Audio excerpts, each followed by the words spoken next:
Let's look at the new offset feature in Cricut Design Space. This new tool lives in the top bar up here and is only available on the desktop version of Cricut Design Space.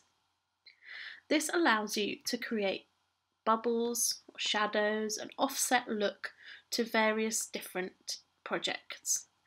This could be around text or around an image. It's really great for stickers, things like cake toppers. So to use this, I've got a piece of text to start off with. I'm going to click the offset button, and this brings up this slider here. So if I slide along, you'll see that this outline is now being added to my text, and I can increase that, or I can also decrease it so I can actually inset my design as well.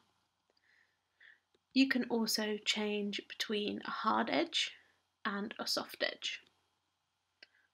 You can also decide to weld your offsets or separate them, so you'll now see each letter has an offset. I'm going to weld. I'm going to click apply, and you'll see that this has now added a separate layer into my layers panel. So I have two separate pieces, and I can do with this piece anything I would normally do to an image. So of course I can change the colour,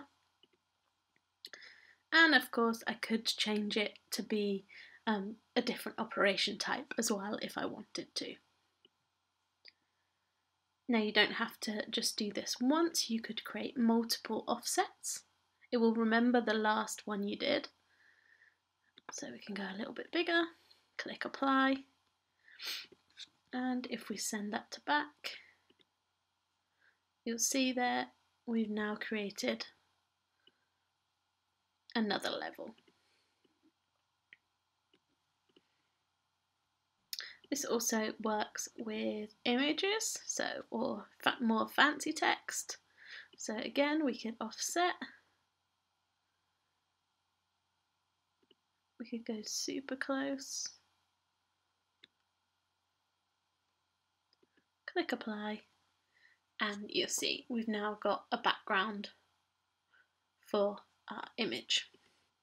To create stickers, for example,